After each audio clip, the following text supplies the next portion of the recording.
Number 8, 1970 Ford Mustang Twister Special. Estimated value, $150,000. The 1970 Ford Mustang Twister Special is one of those rare muscle cars that exists almost entirely by accident. As the 1970s were just getting underway, a racing organization placed a special order for 96 Grabber Orange Mustangs. These cars were originally intended to serve as pace cars along with a handful of limited edition models tied to the event. But right as production was wrapping up, everything fell apart. The racing organization suddenly went out of business, leaving Ford with nearly 100 bright orange Mustangs sitting around with no purpose and no buyer. Instead of letting them fade into obscurity, Ford made a surprisingly clever marketing move. The cars were rebranded as Twister Specials and sent to select dealerships in Kansas, Northwest Arkansas, and Western Missouri, all regions closely associated with Tornado Alley. The name wasn't random. It tied directly into the local identity, making the cars feel exclusive, regional, and special. Under the hood, buyers could choose between two serious engine options. One was a 300 horsepower 351 cubic inch Cleveland V8. The other was the much larger and more intimidating 428 cubic inch V8. Both engines could be paired with either an automatic transmission or a 4-speed manual, which means production was evenly split. That results in just 24 cars built for each possible configuration. Today, there isn't a single fixed market value for a 1970 Twister Special, largely because they almost never change hands. But based on recent sales, buyers should expect prices hovering around $150,000, assuming the car is authentic and properly documented. Number 7. 1969 Plymouth Hemi Roadrunner Coupe. Estimated value $214,500. The legendary 426 Hemi was one of the most intimidating engines Detroit ever put on the street.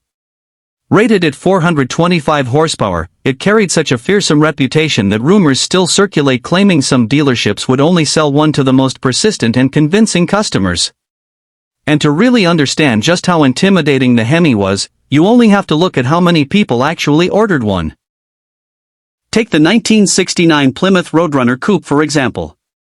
With its unmistakable beep-beep horn and cartoon mascot, the Roadrunner was hugely popular by the late 1960s. But when it came time to choose an engine, most buyers played it safe. The majority stuck with the 383 up front, while a smaller group stepped up to the 446 barrel option. Very few, however, were brave enough to check the box for the 4-speed Hemi. According to Micom, just 194 buyers ordered a 1969 Roadrunner Coupe with the 426 Hemi and a 4-speed manual transmission. That microscopic number instantly made the car one of the rarest muscle machines of its era. When one of these Hemi Roadrunners crossed the auction block in 2023, it hammered for $214,500, proving just how far collectors are willing to go for one of these unicorns. Rarer still is the ultimate version, the Hemi Roadrunner Convertible. Only 12 were ever built.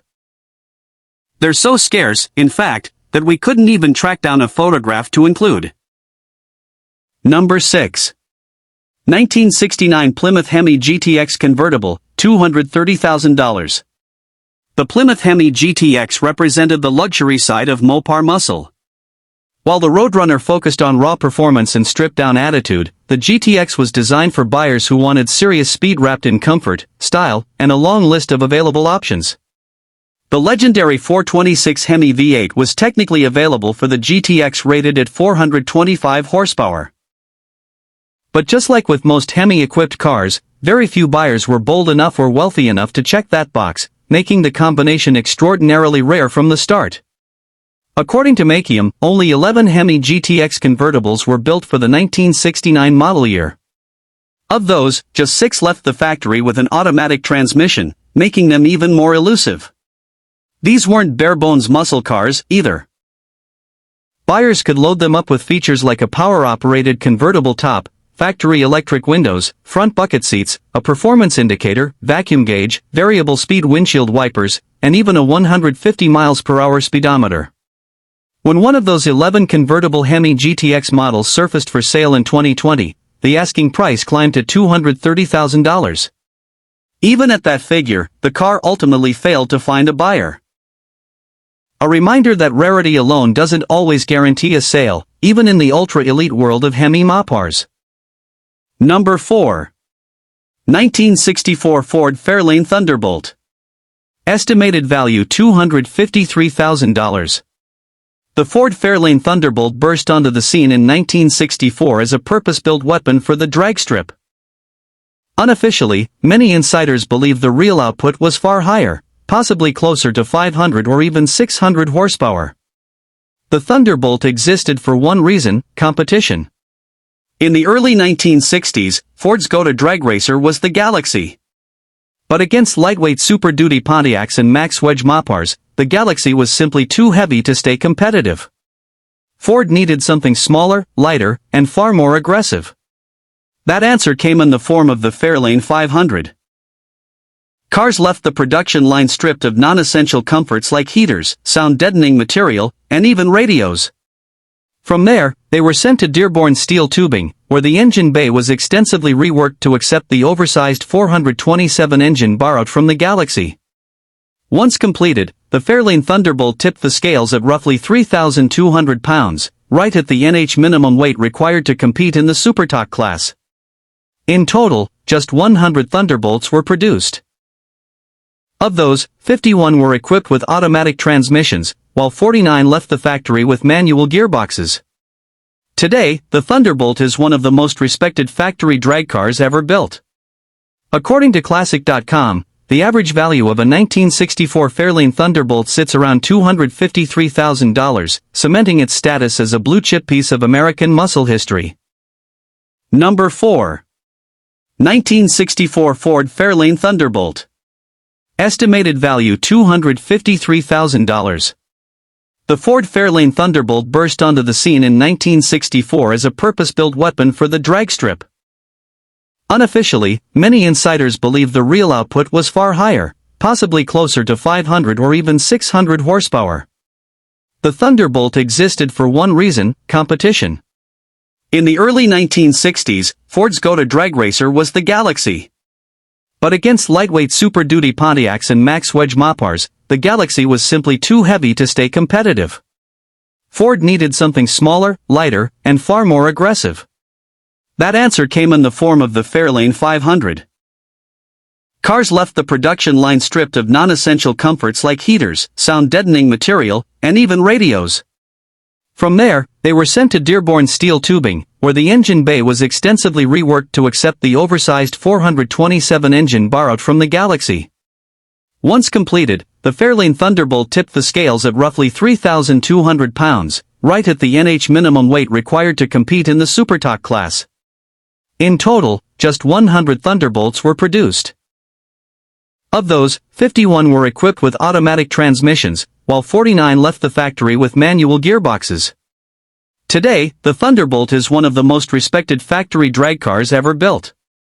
According to Classic.com, the average value of a 1964 Fairlane Thunderbolt sits around $253,000, cementing its status as a blue-chip piece of American muscle history.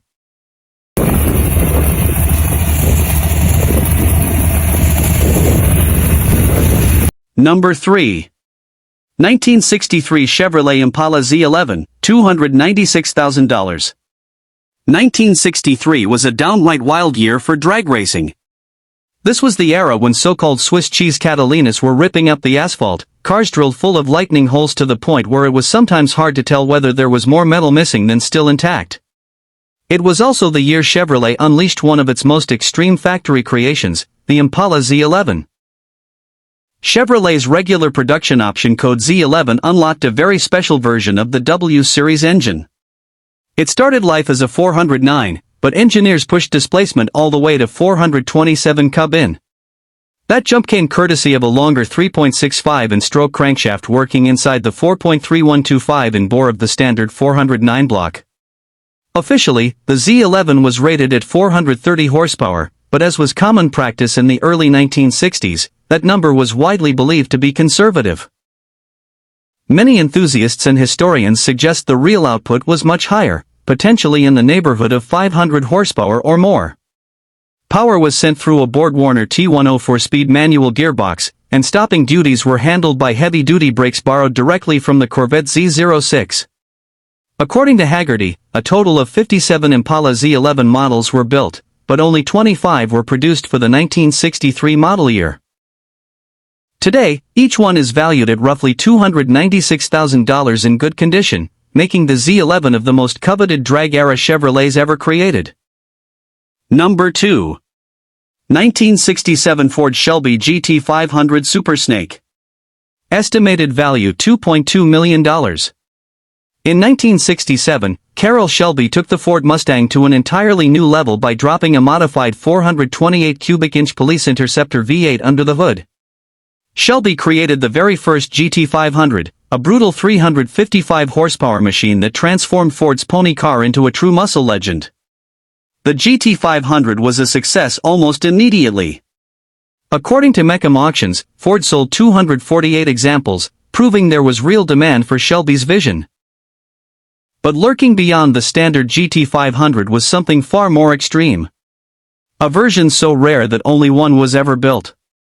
That car was the GT500 Super Snake.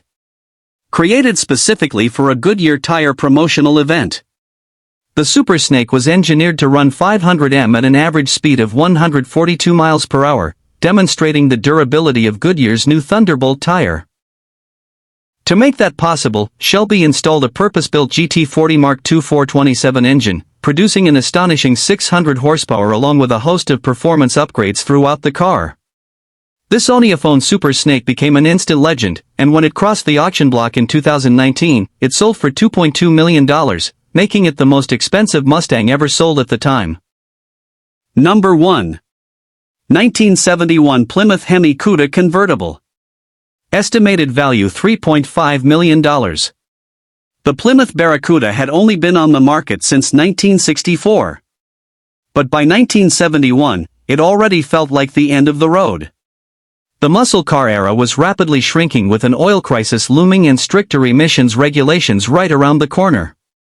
Plymouth refreshed the Barracuda with a redesigned front end, but it wasn't enough to stop the slide. Sales collapsed from 55,499 units to just 18,690 according to Haggerty.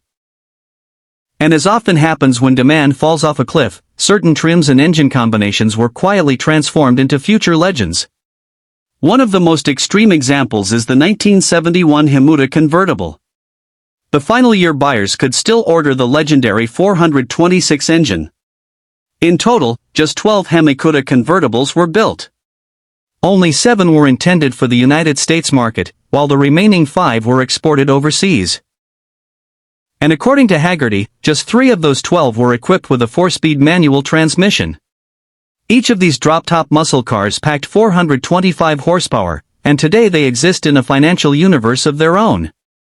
One sold for $3,500,000 in 2015. Another example, the one you see here, reached an eye-watering $4,800,000 at auction in 2021, although it ultimately failed to sell.